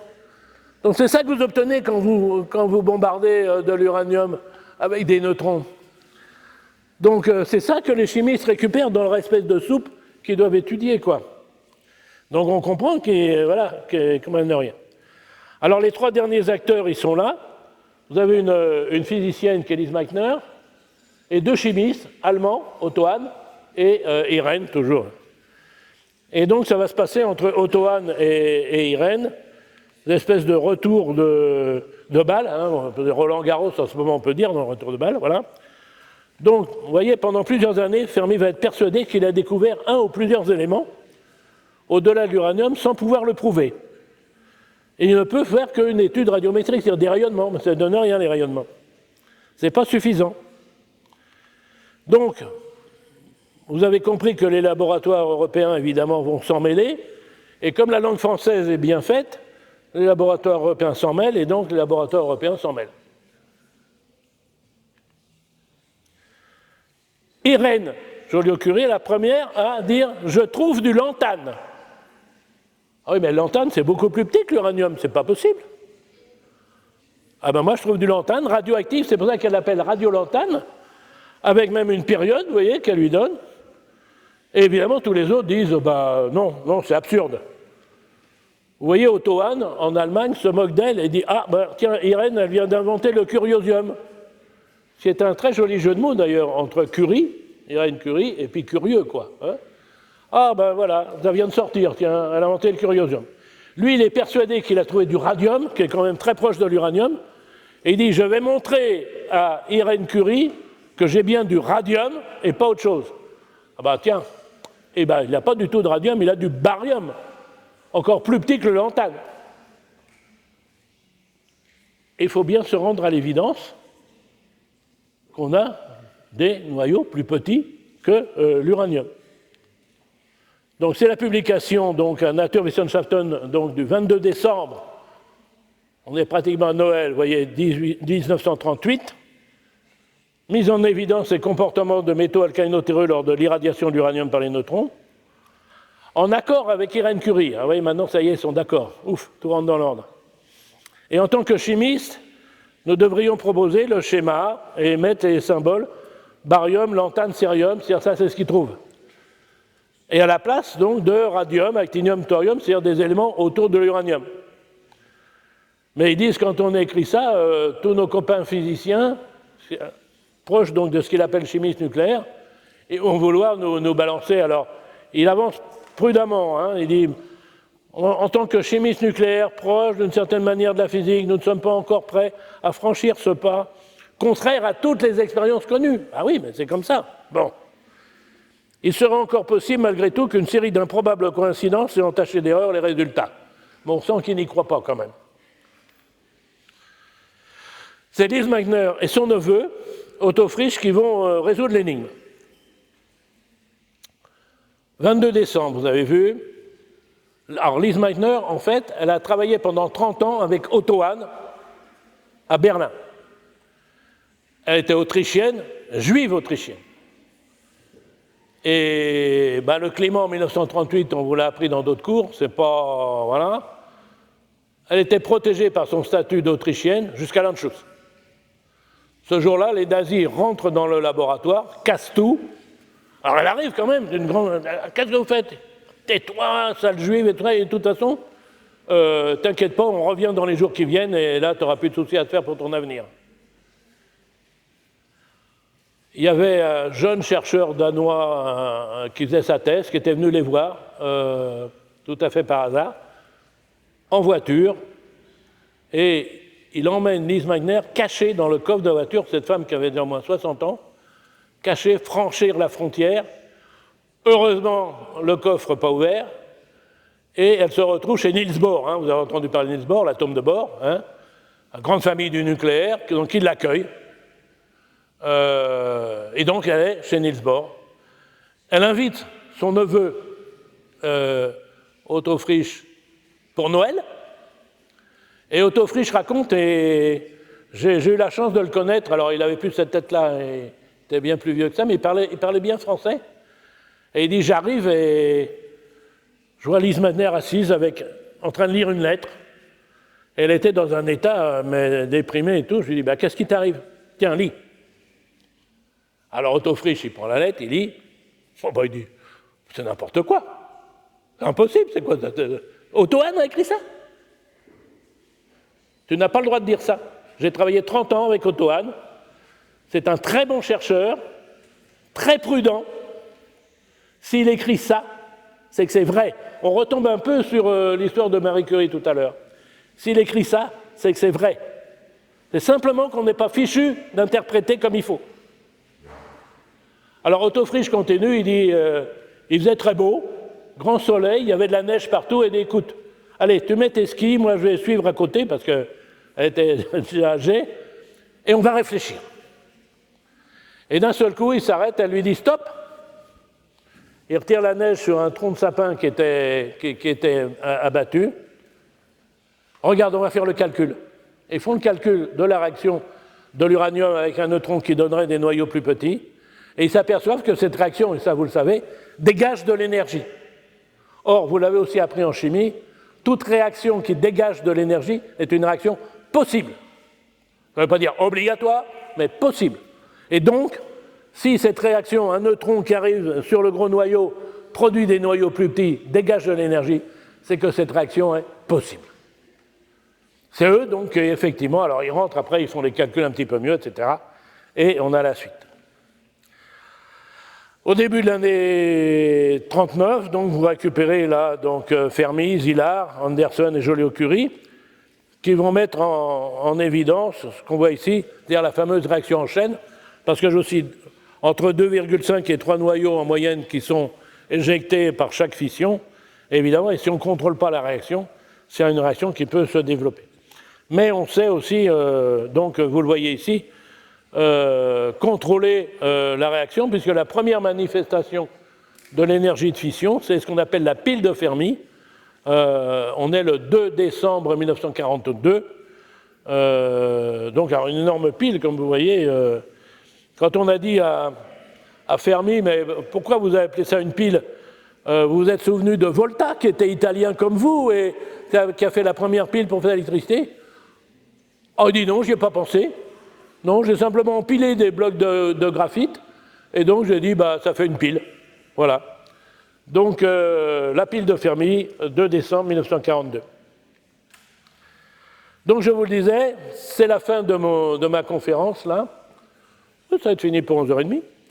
Donc, 5 prix Nobel, un record mondial. Hein. Donc, 2 prix Nobel pour Marie Curie, 1 prix Nobel pour Pierre Curie, 1 prix Nobel pour la fille Irène, 1 prix Nobel pour le gendre.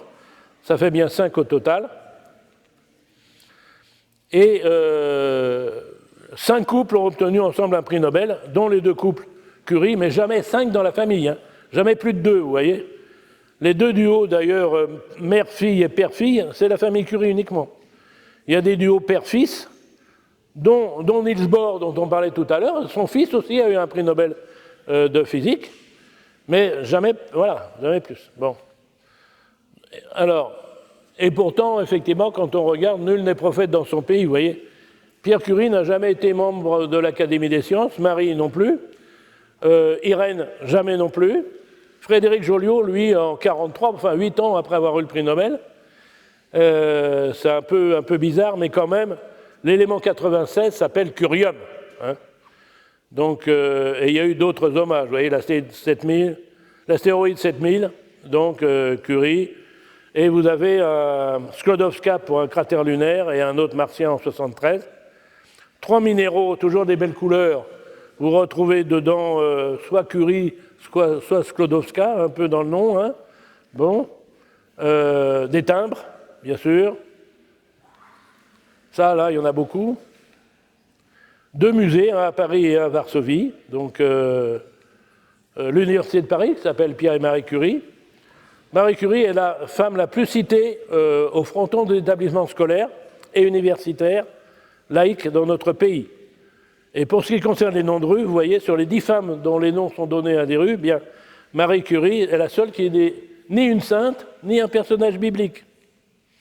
Et l'année 2011 a été proclamée année Marie Curie par les Nations Unies, année internationale de la chimie, pour le 100e anniversaire de son prix Nobel. Le billet de 500 francs, parce que maintenant on est en euros. Il y en avait aussi un donc en Pologne. Alors bon, je vous mets ça, c'est un petit clin d'œil quand même, vous voyez, à Carcassonne. On est à Carcassonne, hein. Ils ont changé, ils avaient refait les plaques de rue parce que les autres étaient un peu cassées. Personne n'a relu, hein. Le gars qui a signé le bon de commande de faire les plaques, ça ne l'a pas gêné d'écrire Curie comme ça. Hein. Donc, ah oui, mais...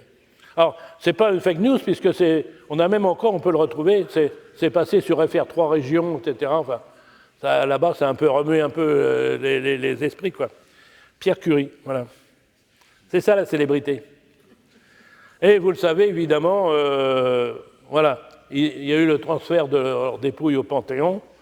Donc, justement, au niveau du 100e anniversaire de la découverte, il y avait le président français et le président polonais, beaucoup de prix Nobel aussi qui étaient là. Et jusqu'en 2014, Marie Curie a été la seule femme honorée au Panthéon pour son propre mérite. Il y avait déjà des femmes, mais qui accompagnaient le mari, quoi, qui lui, effectivement, était célèbre. C'est lui qu'on voulait mettre au Panthéon, et la famille avait dit « Ah non, il faut mettre le couple ». Donc il y avait femme, mais la première, depuis il y en a eu d'autres, hein, la première, donc c'est 2014, Marie Curie. Allez, dernier témoignage, je vais terminer là-dessus. Le 4 mai 1921, donc Marie Curie et ses 2 filles, elles ont grandi hein, par rapport à la première photo, embarquent à Cherbourg sur l'Olympique. Alors l'Olympique, vous voyez, c'est le Ship Sister, c'est-à-dire c'est le même bateau que le Titanic. Ils avaient construit 2 bateaux identiques, et donc l'autre s'appelait l'Olympique. Donc ils partent de Cherbourg, effectivement, et ils reviendront d'ailleurs à Cherbourg pour gagner New York. C'était une invitation des femmes américaines. Alors là, c'est toute une tournée, vous voyez, qui dure quand même assez longtemps, hein, jusqu'au début juillet. Et vous vous souvenez donc des médecins formés à la radiologie, les Américains avaient gardé ça en mémoire. Donc elle est reçue par le président des États-Unis, là, Warren Harding, et il lui remet un pendentif avec une clé, vous voyez, dans le coffret, qu'on trouve d'ailleurs au musée Curie à Paris encore, dans lequel il y a 1 gramme de radium. Il faut savoir qu'à l'époque, le radium coûtait beaucoup, beaucoup plus cher que l'or. Et le problème qui s'était passé, c'est que Pierre et Marie Curie, ils étaient ouverts... Enfin, la science est ouverte à tous, donc on ne prend pas de brevet. On fait des publications pour dire ce qu'on fait, mais on ne brevette pas, parce qu'il ne faut pas gêner... Oui, mais les Américains, eux, ils ont breveté. Ils ont breveté les méthodes que Marie Curie avait inventées. Et il fallait racheter le radium après. Même elle devait racheter le radium aux Américains. Donc ils pouvaient faire cadeau d'1 gramme quand même. Moi, j'ai dirigé un labo pendant 25 ans. Je peux vous dire, j'ai pris que des brevets. Il y en a 140, que des brevets. Publication aussi, mais au moins il y a le brevet. Hein. Et donc, voilà, je termine là-dessus parce que je trouve que c'est une belle image. Il y a une conférence de presse, les journalistes, Alors, vous savez, quand vous êtes, ça vous arrivera d'ailleurs en Amérique, vous savez, on vous demande combien vous gagnez. La seule référence, en fait, de savoir ce que vous valez, en gros, Antonin, c'est votre salaire. Hein. Le reste, bon. Donc, évidemment, on demande à Marie Curie, alors, elle dit quand même, elle dirige un laboratoire de recherche, elle est professeure d'université, elle a 2 prix Nobel. Combien vous gagnez? Elle donne son salaire et, vous voyez, le journaliste lui dit, mais madame, vous gagnez ce que gagne chez nous ici un modeste technicien, un petit épicier. Et elle lui répond, et c'est ça que j'adore chez Marie Curie, elle arbore un très large sourire, ce qui n'était pas fréquent chez elle, hein. Les photos, vous avez du mal à voir. Et elle dit, bien vous voyez, combien je suis privilégié. Moi, pour le même salaire, j'ai la chance de faire de la science. Je vous remercie pour votre attention.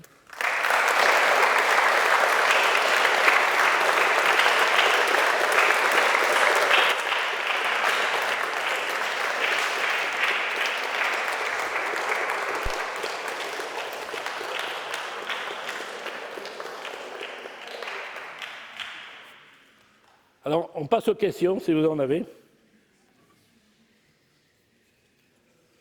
N'hésitez pas, parce que je ne viendrai pas tous les jours. Hein. Je suis déjà venu 2 jours, hein, donc c'est bien quand même. Hein.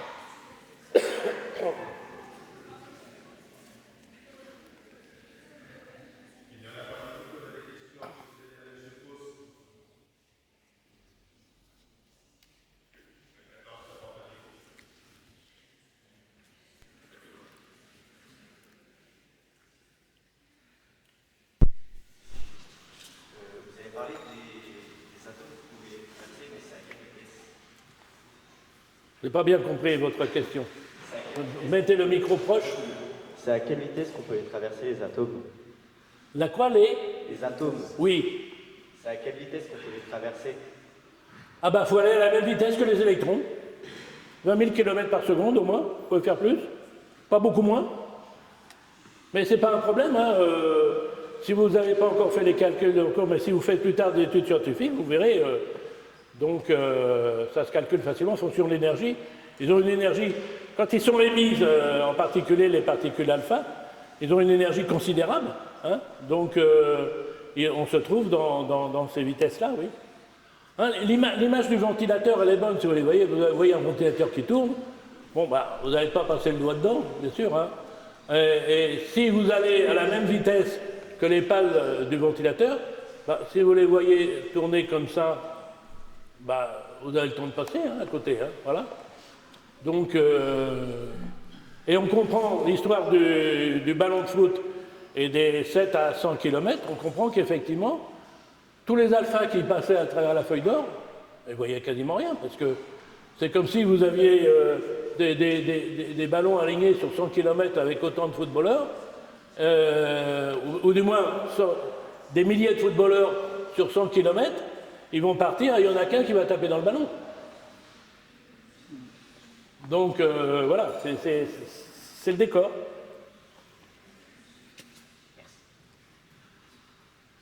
C'est du 1,5 de LV2, hein, en prenant l'énergie et la masse de la particule, ça vous donne la vitesse. Il y a d'autres questions, soit sur le fonctionnement effectivement des atomes, soit sur l'histoire des membres de la famille Curie.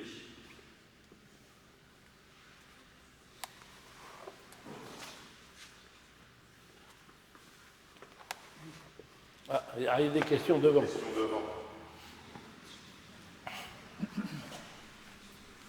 Oui, donc ma question, ça porte sur les métiers de physiciens et de chimistes. Bon, je comprends que ce sont des domaines qui sont extrêmement vastes et qui se suffisent à eux-mêmes pour un chercheur, je veux dire. Mais je comprends aussi qu'il y a une sorte de barrière entre le physicien et le chimiste. En fait, j'ai l'impression qu'on a besoin des deux, mais est-ce qu'on peut être les deux? Est-ce qu'on peut avoir les deux compétences pour pouvoir se compléter? Ou alors est-ce que c'est... Alors, moi qui les ai beaucoup fréquentés et qui ai enseigné les deux, donc moi je suis plutôt physico-chimiste. En fait, en réalité, je ne vais pas être méchant avec les physiciens, je les connais bien, mais et puis comme c'est enregistré, il faut que je fasse attention à ce que je dis, mais c'est la vérité. Les physiciens n'aiment pas la chimie. Ils n'aiment pas la chimie. Le chimiste, c'est pas qu'il aime la physique, mais en fait, il est obligé d'avoir fait de la physique pour comprendre la chimie. Il est obligé d'y être passé. Donc on comprend. Moi, j'avais un physicien avec moi comme enseignant. Il ne fallait pas lui parler de chimie, il partait en courant. Hein. En revanche, en physique, il était bien plus fort que moi. Tout ce qui était la technologie des réacteurs nucléaires et tout ça, impeccable et tout. Il ne fallait pas lui parler de chimie. Hein. Alors, mais le chimiste, il est obligé, lui, de... Alors, il n'a pas le niveau du physicien, mais il a un bon niveau quand même en physique. Et je pense que Fermi c'était un physicien, quoi. Donc, il ne fallait même pas essayer de lui expliquer ce que ça pouvait être la chimie, ce n'était pas son problème, quoi. Et alors, dans sa conférence Nobel, alors, c'est devenu un sujet d'ailleurs, hein, un peu triste pour lui, parce que dans sa conférence Nobel, il se lâche. Il dit « J'ai trouvé 2 éléments ». Et c'est faux, évidemment. Donc, on donne même des noms, Hesperium et Ozonium, hein, avec des symboles. Et alors que non, c'est pas ce qu'il a trouvé, ça ne veut pas dire qu'il n'a rien trouvé. Et après, toute la guerre et tout ça, on va voir tout ce qu'il va apporter comme contribution en tant que physicien. Mais là, il aurait mieux fait d'être plus modeste, quoi. Voilà. Donc on ne peut pas être les deux, excellents. Non, être les deux à un niveau, non. Sauf Marie Curie. Voilà, Marie Curie a eu effectivement les deux. Voilà. Oui. J'ai une question. Ils ont fait la recherche et ils étaient enthousiastes des rayons, tout ça, mais ils ne sont jamais protégés. En quel moment on a découvert que les rayons et la radioactivité est vraiment dangereux pour le corps, qu'il a vraiment des effets, parce que je sais seulement que Marie est morte assez tôt d'un cancer, je crois. Mais en quel moment ils ont découvert, mais c'est fantastique, mais ces rayons sont quand même... Très vite. Je peux vous raconter l'anecdote. Donc vous avez vu les premiers, le radium, on est en décembre 98. La première publication sur les effets biologiques des rayonnements, c'est 1901. Et c'est à la suite d'une constatation. Alors, vous avez eu Becquerel, Pierre Curie, des copains, hein, des copains d'école, comme vous resterez peut-être vous. Hein, vous savez, nous, on se rencontre encore, les copains de lycée. On s'est vu l'année dernière. On va voir, c'est notre année des 80 ans à tous. Hein. Et ben, donc, on se connaît depuis 65 ans. Et on se retrouve tous les 2 ans et on raconte nos histoires. Et on parle de nos profs, d'ailleurs, hein, parce que ça reste un peu quelque part. En général, pas pour se moquer, assez curieusement. On est moins critique qu'on était que quand on était jeune. Et donc, c'est des 2 copains au lycée. Et donc, Becquerel va voir Pierre Curie et lui dit regarde là, il ouvre sa chemise, j'ai une tache rouge sur le ventre. Là. Alors, Pierre Curie lui dit mais c'est pas là, c'est pas dans la poche de ton gousset là que tu mets tes minerais d'uranium? Ah, il dit si. Alors, bon expérimentateur, Pierre Curie dit tiens, tu me les donnes, moi je vais mettre dans les 2 poches pour voir. Alors il met dans les 2 poches, 3 semaines après, il se retrouve et il dit à Becquerel regarde, j'ai 2 taches. Et ils font la publication, première publication sur l'effet biologique des rayonnements. C'est déjà une radiodermite, hein, donc c'est déjà une dose assez importante. Mais en revanche, donc ils sont tous morts assez jeunes. Mais en particulier, donc, Irène Curie, elle est morte à 57-58 ans, Marie 65 quand même, mais là où ils ont eu le plus de doses, étaient le plus irradiés, c'est dans les petites curies, c'est-à-dire c'est la radiologie. Sur le reste, tout de suite, ils avaient des tabliers de plomb, des gants, etc. Enfin bon, ils ont tout de suite vu, mais là, Et il y a énormément de radiologues à l'époque qui sont décédés. Hein. Il y a un monument en Allemagne où il y a des centaines de noms. Hein, et là c'est les rayons X en fait. Et on s'est moins protégé au début des rayons X qu'on s'en est protégé après. En revanche, très vite, effectivement, la radioactivité en tant que telle, les gens se protégeaient. Et comment est-ce qu'ils ont découvert que le plomb les protégeait? Ah bah ça c'est des expériences qu'on a faites en mettant une source radioactive d'un côté, un écran de l'autre côté, le compteur derrière, et on a fait du fer, de l'aluminium, du cuivre, etc. On a pris chacun, et après on a fait une loi en fonction effectivement des masses volumiques de ces éléments, et c'est comme ça qu'on a pu connaître donc et le plomb effectivement est celui qui protège le mieux. Ouais. Pas le plus léger, malheureusement. Ouais.